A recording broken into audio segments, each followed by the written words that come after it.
So if you were here last week, we told you that we were going to go to the next section of your business plan. Last week, we finished the first section.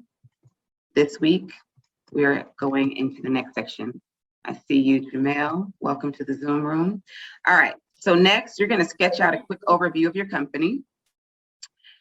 This is going to provide others with more detail regarding exactly what your business does and how it's structured.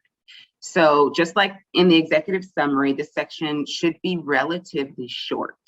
In this section, you're going to explain exactly what your business does. Okay. And you guys have your notebooks, right? And your pens? Because we're going right into it. Everybody's taking notes. You got your pens? Yes. I'm going to take that as a yes. All right, I'm gonna take that as a yes. I saw mics come on, but I didn't hear anything. All right, so this section should include the industry that you're in, your primary customer base, the big problem you solve for your customers, and how you solve that big problem. So there's 4 things: the industry that you're in, your primary customer base, the big problem that you solve for your customers, and how you solve that big problem. So it's not enough to say, I remove waste from the property. You have to say, I remove waste by the property by implementing a 6-day-a-week trash management program that relocates trash from one enclosure to the other and manages the waste flow from the point of demarcation, right? So you have to say exactly how it is that you solve the problem. So what's the problem you solve and how you solve that big problem? Y'all got it? Can you say the overview one more time? Yep. The industry that you're in, your primary customer base, the big problem that you solve for your customers, and how you solve that big problem.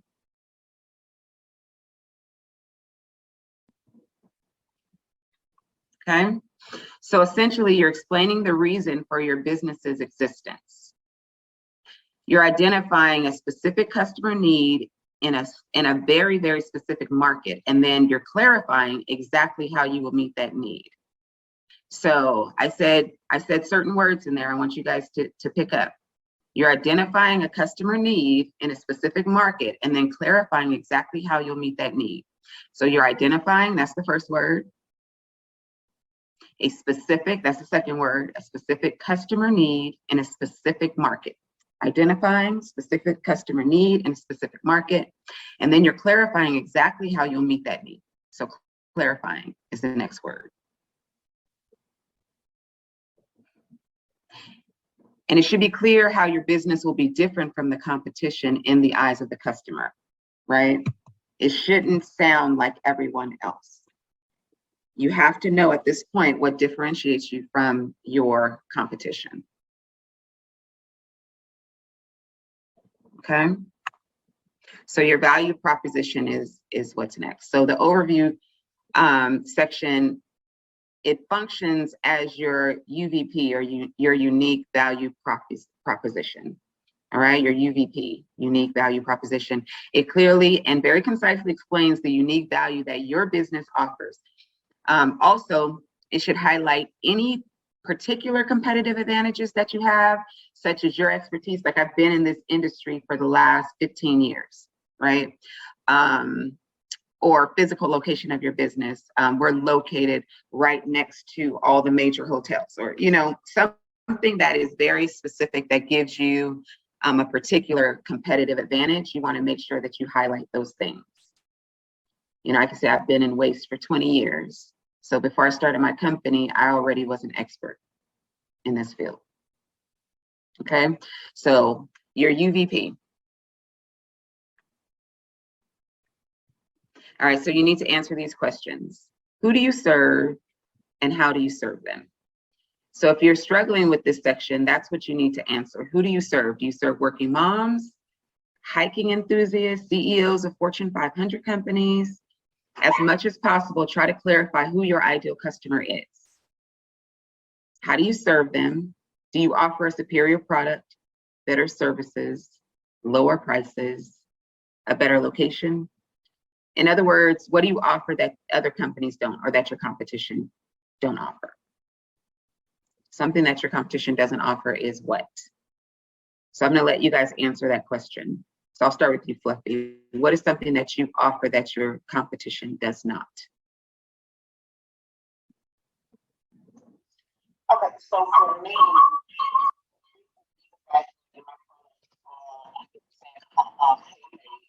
they are not like Fluffy, you're in the Zoom audio room and in Fanbase at the same time.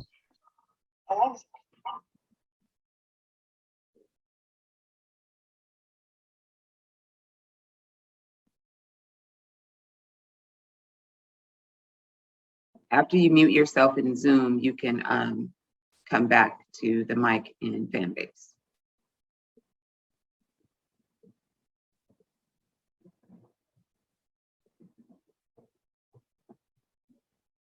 Okay, while Fluffy's working that out, Cannabis, how would you answer that question? What do you offer that your competition doesn't?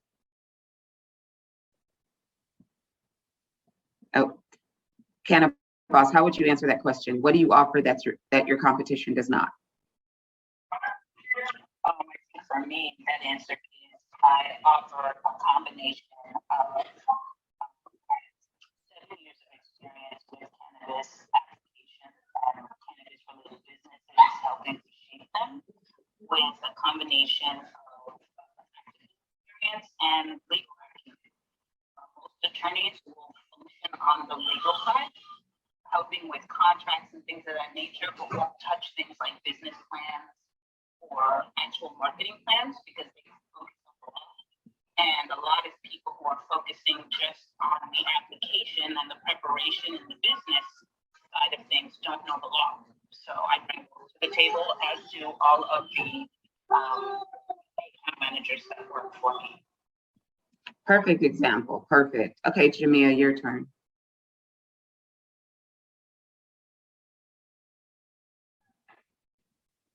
She may be working and may not be able to come to the mic.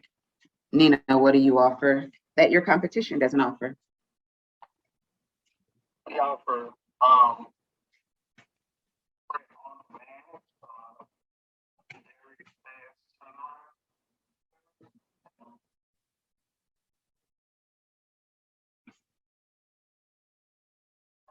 Yep, on demand is a nice competitive advantage. Okay, Jamel.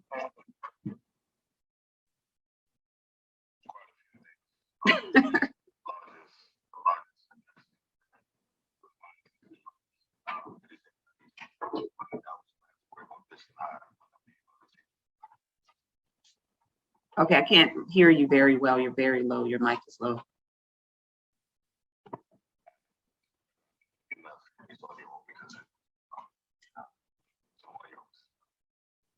Yeah, go ahead and say it again.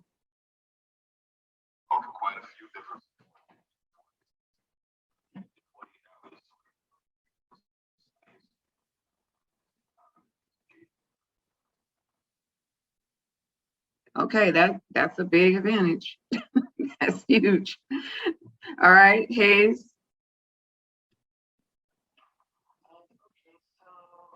I integrate the spiritual, ancestral, and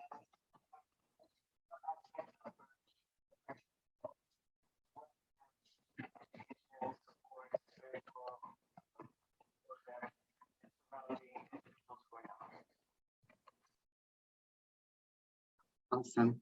All right, Naz. I'm not sure. I think you said you didn't have a business yet.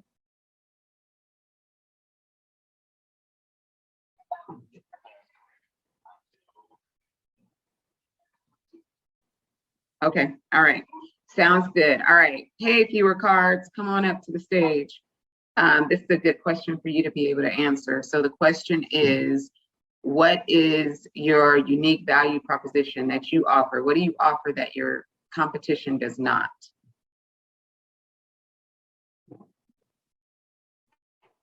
And I don't know if he's able to come up to the stage. I invited him a couple times. He may not be able to come up. You may have to, oh, there you are. Okay. Yeah, that's what was the question? What do you offer that your competition doesn't? What is your unique value proposition that you offer that your competition cannot offer? Tell us the number one thing. Like, I'll be straight up, like, competition, obviously,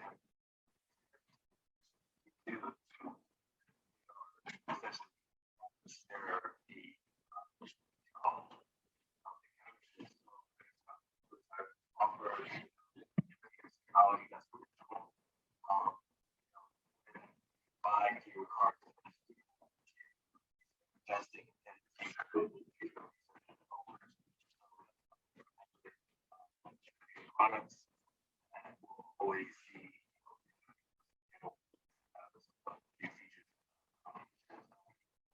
features. Okay, so mhm.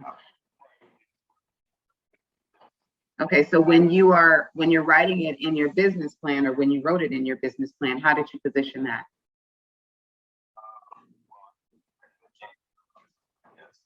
Okay, perfect. So when you're writing it, in your business plan, just remember that, remember who your audience is that you're writing your business plan for, right? We write different business plans depending on who the audience is, and get into their mind as to what it is that they're looking for a differentiator. You know, if they feel that answer is sufficient, or if you need to go more in detail about how you're innovative, right? I think that would be kind of what you want to focus on, is how you are more innovative than your competition. So I was thinking way down more, that shows where the outline as you go on this product. There's features in this product that don't exist, that actually don't exist anywhere. So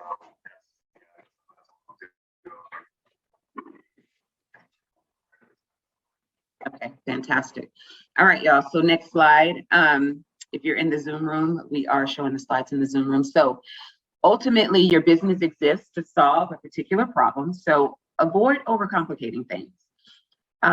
You're there to solve a problem. The more clarity that you have on the nature of the problem and the solution that you provide, the better your company overview will be, right? So just keep it as simple as possible. In layman terms, try not to get too overly technical in your explanation, and just make sure you describe the problem and the solution to the problem, okay?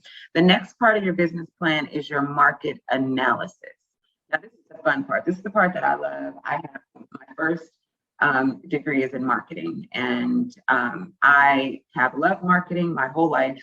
I always go back to it. So this part is where I get excited. A lot of people like to work on this part because this is the part that, you know, there's research, and then there's the different fun things, aspects of it that you can dig into, and then researching your competition and all of that, and finding out about your customer. So it's time to start getting more into detail. The market analysis section of your business plan provides in-depth information about your industry and your specific market and the competition, okay? So the three things are in-depth information about your industry, your specific market, and the competition. You guys write that down? I don't want to move on too fast. Your industry, your specific market, and the competition. All right, if this section is done properly, it will assure that the reader knows what they're getting into, right? And they know that you know what you're getting into. They'll understand that you know how the industry works. You know who the big players are and what you need to thrive in such an environment. In your market analysis, you want to seek to include the following information. So there's something I want to say about researching your competition. A lot of people think that the competition is only the company that does exactly what you do. No, your competition is anyone who competes for the exact same dollars that you compete for. So let that sink in for a minute. So you may have a doggy daycare, right? Who else would compete for the same dollars at the doggy daycare? Anybody? Okay. Yeah. Yeah. Anybody else? Petco. Okay, so I want you guys to apply that to your business, and we'll go around and I want you to tell me what company that is not a direct competitor but competes for the same dollars as your company. What would that company be? So let's start with you. I just That will compete for the same dollars as I would. yes. I would say anything having to do with home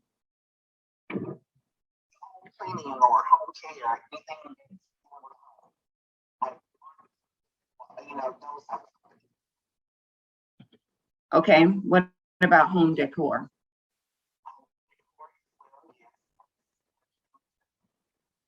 What about Febreze?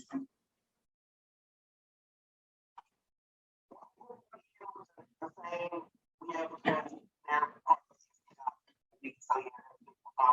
definitely. I mean, the reason I'm saying these types of companies is think about what people, the different reasons people buy your candles, right? Some people buy them for decor. Some people buy them for the smell, right? Guess what else some people may buy it for? For support of a Black-owned company. So you would compete with soap companies that are, you know, Urban Eden, right? They're a Black-owned soap company. So you would compete for those dollars too, right? You're still in a category that people are deciding where they're going to spend their dollars. So I want you guys to think outside the box, not what's immediately obvious. And there's other places that people will spend those same dollars, right? Thank you. You're welcome. Cannabis, where would people possibly spend the same dollars? DIY websites, programs, as well as, of course, cannabis business. Yeah, correct. So these are all the things that you want to consider when you are building out, you know, your market analysis and you're doing your competition, because a really savvy investor will say, okay, these are your direct competitors, who are your indirect competitors. Hayes?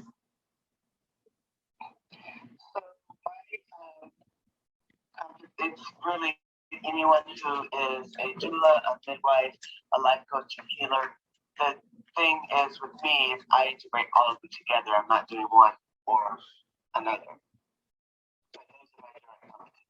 Because anyone who's a life coach, a healer, a midwife, doula. Who's your indirect competition? Who else is competing for those dollars? Hospitals, doctors, OBGYNs. Yeah. How about childbirth books? People that think they can do it themselves. Yeah. So. Usually I don't have to worry about that, but it's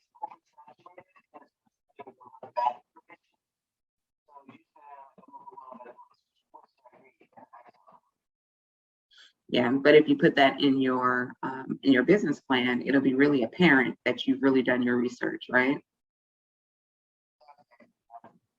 Where else will people spend their money on a beverage? So indirect, meaning they don't have to be in the beverage industry, they don't have to be in the marijuana industry, but where else would I possibly spend those dollars when I'm thinking I only have, you know, I have $100 to spend this month on something that is not essential.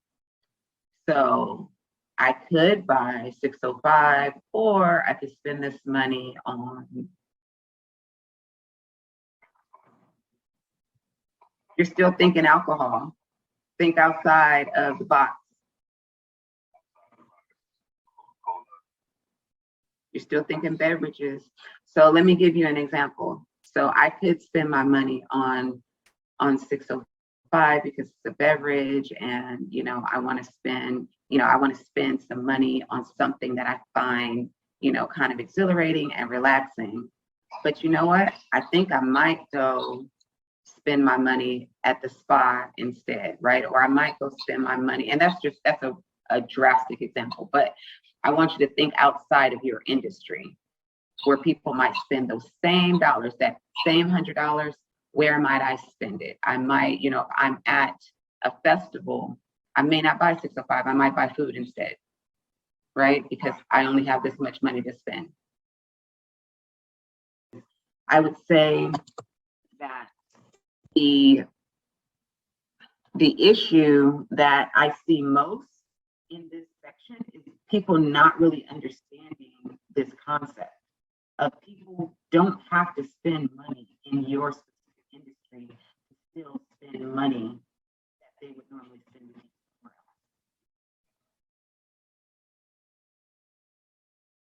else. Okay, so I really wanted to get into that and make sure you guys understand, what we're talking about here. All right, so moving on. So then the next part, if you're in the Zoom room, you'll see key industry information. Talk about key industry information. So what is the current size of your industry? I want you guys to write this down. It's really important. What's the current size of your industry? Do you know how many companies exist? And don't just say none exist. I want you to actually do the research, because a new company could have popped up yesterday. If you're not doing your research on a continual basis, you don't know that. So what other companies exist, right? And then how much money is flowing through your industry? And if your industry, covers a couple of different sectors, then you need to know how much money is in each sector. So for Jamel, it's alcohol and right, and it's beverage, and it's sales, right? So it's all those things. So you need to know how much money is in your industry. For Jamel specifically, you wouldn't just look at beverage companies. You would also look at festivals, right? Because you do festivals. So how large is the festival industry? How many festivals a year are put on where you can actually vend or sell or promote your product? And how much has it grown in the past year? And what sort of future growth is projected? What sort of trend? Oh, go ahead.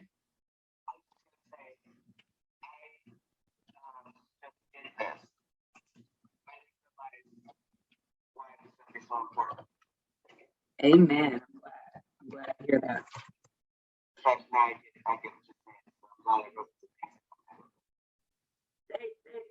We're doing. Welcome, Nika Nor. Is it Nika, or how do you say it?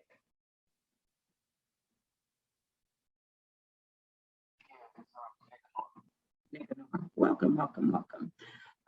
So we are in module 2 of business planning. Last week we talked about how to set up your executive summary. So the beginning of your business plan. This week we're going over the company overview. And now we're into the market analysis section of the business plan. So we are halfway through today's lesson. We are talking about market analysis. And so we are talking right now about key industry information. So let me reiterate what I just said. So we want to know, what is the current size of the industry? How much has it grown in the past year? And what sort of future growth is projected? What sort of trends are occurring in the industry? And how do they affect business in the industry? So when you're talking about how it affects the business in the industry, I want you guys to look into laws, right? See what laws have been passed in the past, I would say 5 years, and how that's affecting your industry. Laws can be good or they can be challenging, right? So is there a law that was passed that helps you in the industry, or is there a law that was passed that actually creates an obstacle for you? And then discuss how you will deal with that obstacle if it is presented to you. Okay. Now the target market data. So within the industry, which customers are you targeting? So targeting is so much deeper than I just want to, target stay-at-home moms, or I just want to target people who party between the ages of 18 and 25, right? You want to know what are their specific needs and how are they currently trying to address those needs. I want you to really get into the deepness of the need, right? Not just, well, you know, I make clothes for toddlers, so stay-at-home moms need clothes for their toddlers. That's not a specific need. What kind of clothes do they need? Do they need clothes that are sustainable? Because the stay-at-home mom that you are targeting is someone who is actually, you know, into environmental issues. They're someone who feeds their kids, you know, organic foods, they're vegan. What kind of stay-at-home mom are you targeting, and what is their specific needs? How are they currently trying to address those needs? So are they making their own clothes, right? Are they having their clothes made? Are they shipping their clothes from overseas? Are they using one specific company because that's the only company people know about? How are you going to dig into what their need is and how they're currently addressing it so that you can convince them to use you instead? And you guys have to understand that it's not always getting people to switch to you. Sometimes it's just getting them to use you as well. So use me too is, you know, kind of the mantra. Like, you don't have to drop that brand, but use me too. You know, try me out too. You know, you might enjoy using us both. We might serve different needs within the same need, right? We may be able to really get you closer to what it is you're trying to achieve by using both. So what demographic information characterizes your market? What's their age? What's their gender? What's their income? What's their employment? What are they into? What are their hobbies? How do they spend their time online? What do they watch on TV? Do they watch TV? What kind of books do they read? What kind of schools do their kids go to? If they're all, okay, what's their age? What's their gender? What's their income? What's their employment? What are their hobbies? What do they watch on TV? What do they consume on the internet? Do they even do those things? Do they have large friend groups? Are they leaders in their community? You know, are they more loners? You know, who is this person? Give the person a name and build their profile. You know, you can say my target is someone named Jennifer, and you know, she's very tall, her husband's very tall, so their children are very tall, and they have a hard time finding pants that fit their kids, right? I'm just giving you guys something very graphic so you guys can understand what it is that I'm trying to say. So she does not watch TV. She's a vegan. She really enjoys the outdoors. They go hiking and camping on the weekends. This is how they spend their time. The clothes need to be rugged enough to stand up, you know, against, you know, snags on bushes and getting dirt stains and grass stains in the pants. You know, really dig into who your customer is and, you know, what it is that they are actually doing with their life. What is their lifestyle? How are they living? Okay. All right, your target market size. How much does your target market spend each year on purchases, right? So how much does Jennifer normally spend on clothing? Or how much does she spend on groceries? How often does she spend that money? Does she order off of Amazon? Does she go to the grocery store? Does she use kind of unknown websites? You know, does she do her research? How often? Does she do that every 2 weeks, once a month? Does she only shop for clothes twice a year? When does she tend to purchase? Before work, at work, on the company time, after work? Does she just kind of browse on her phone and purchase things on her phone? Does she like to go to the store and purchase? What is the projected growth of that market? So are there going to be a lot of Jennifers in the future? Or is that demographic shrinking, right? If your demographic is the boomer generation, they're shrinking, right? So what's the projected growth of that market? But there are always people entering that 55 to 70-year-old age range. If your target market is 18 to 25, there's always kids graduating from high school that are entering that market. So what's the projected growth of that market? Is that helping you guys?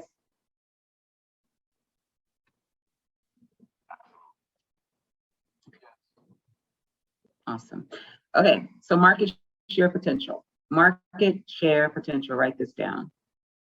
What percentage of your target market can you acquire? I think people really neglect this part. How much of the market can you acquire? So the market, if you say the market is 100%, right? I guarantee you no one has 100% of that market. People like to say that things are oversaturated. It's not really true, because no one has 100% of any market.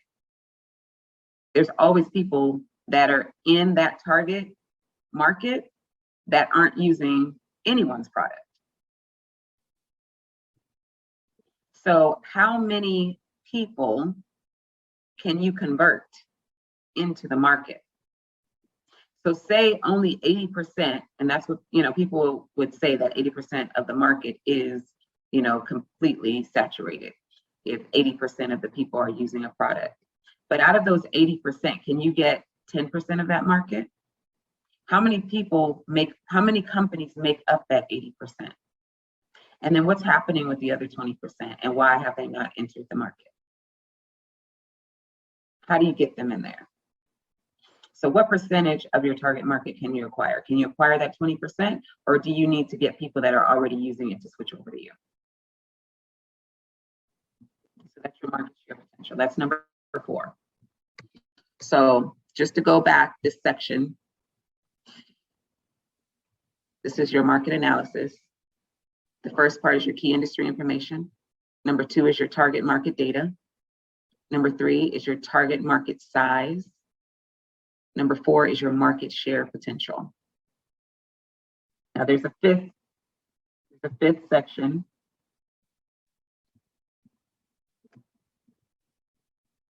And that is barriers to entry. What things might make it difficult for you to enter into and succeed in your target market? Is it the cost of technology? Is it regulations, laws and regulations? Are you going to have difficulty finding qualified hires? Are there not a lot of people that are qualified to do what it is that you're trying to do? What are the barriers to entry in your market? So you may be able to enter easily, but what would make it hard for other people to enter? That was something I really looked at when I started my business. I knew that people would think that they could just get a truck and start this business. They would see what I've done, and there have been many small companies that have tried to copy what we do. They'll get a truck and say, we can do that. And the first truck is easy, right?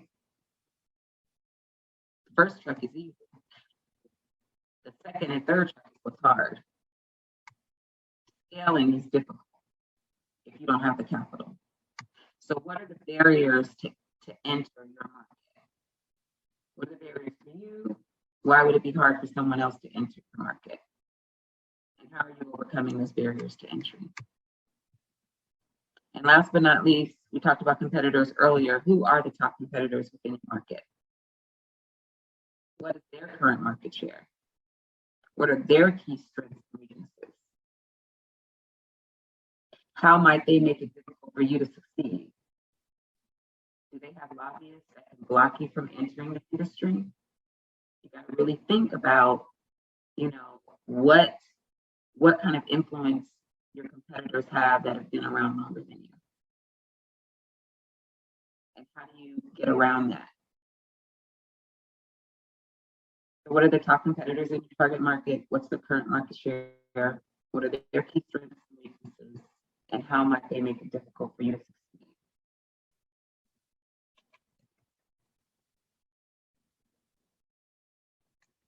I'll say that one more time. Who are the top competitors? What is their current market share?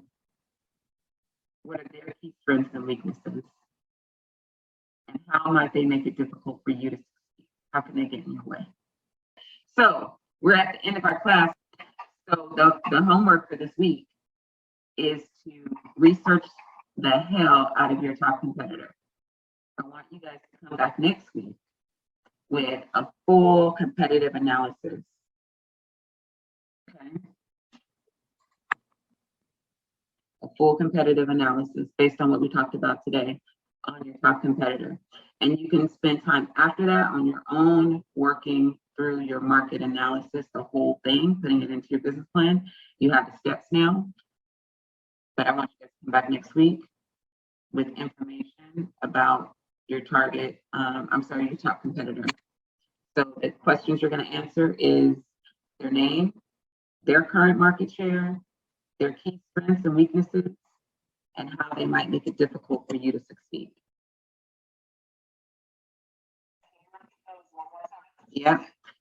Who it is, what is their current market share, what are their key strengths and weaknesses, and how might they make it difficult for you to succeed?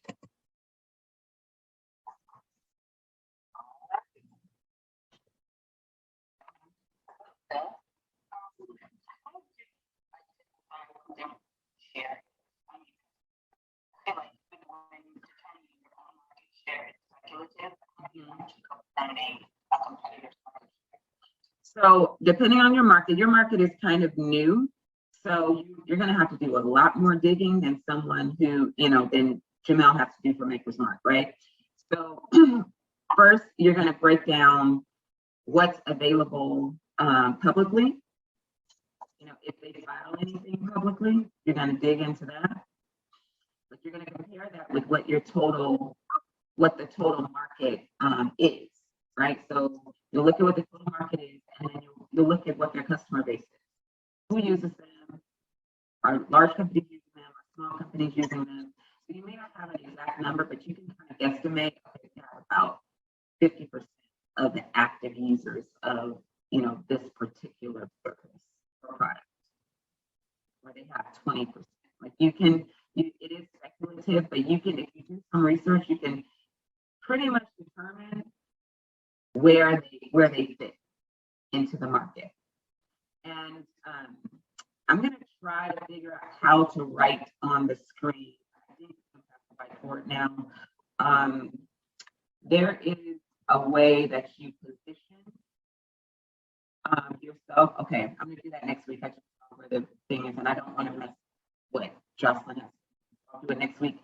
So next week we're going to do a positioning chart for your competition and show you how to position yourself so that you know where you fit in the midst of your competition. So this week, get as much information as you possibly can on your competitors, and specifically your top competitor and who's using them. Okay? You're welcome. So next week we'll do the positioning chart, but then we'll start on organization and management on this part of your business plan. So that's how your business is organized and structured. Okay? So organization and management. So we'll start on that next week after we do your positioning chart. So I hope you guys come back to CEO School next week at noon. Does anyone have any questions about today or any comments about anything that you learned today?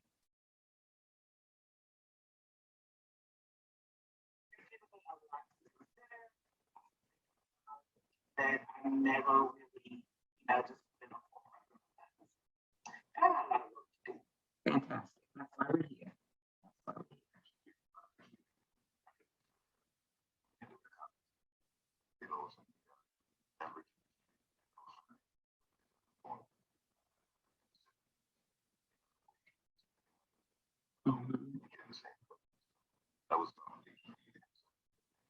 You're welcome. I think that one of the things that stood out to me that you said is that nobody has 100% of the market. Mm-hmm. Yep. Because that's kind of huge. That the business market is not very big anyway. Mm-hmm.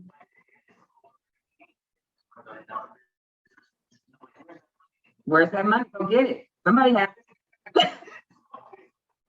Somebody's got that's what, that's what it's all about. Like, where is that money and how do you get it into your pocket? And, instead of somebody else.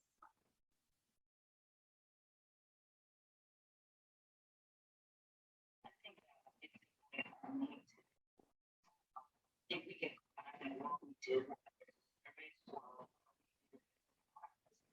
we don't think about what problem are we looking to solve.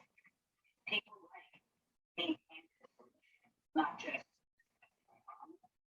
so I think refocusing on what problem you're trying to solve up to marketing plans to who that target is and to really hone in on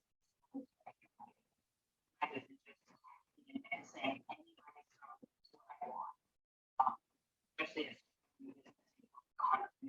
whoever's looking at me to take his time and action that people focus on and go after that will make that process easier. Yes, that is a huge takeaway because that is so important. Drilling down on your target customer, your very specific Jennifer is so important. You have to know who he or she is in order to really craft your marketing plan for that person.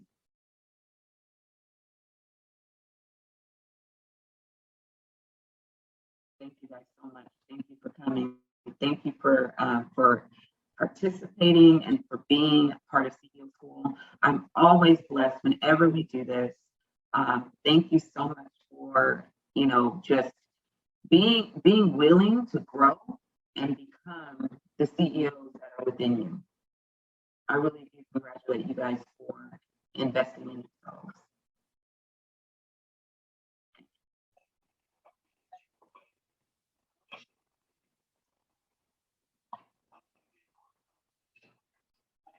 You are so welcome. You are so welcome. Come back every week at noon. You guys, I'm gonna let you get on with your day. Be blessed. Send me a DM if you have any questions or you need to set up your one. And I will talk to you guys next week on Friday.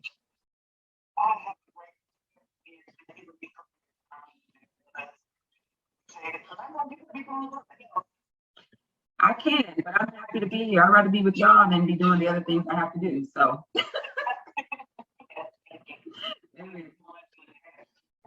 All right, you're welcome. Have a great day.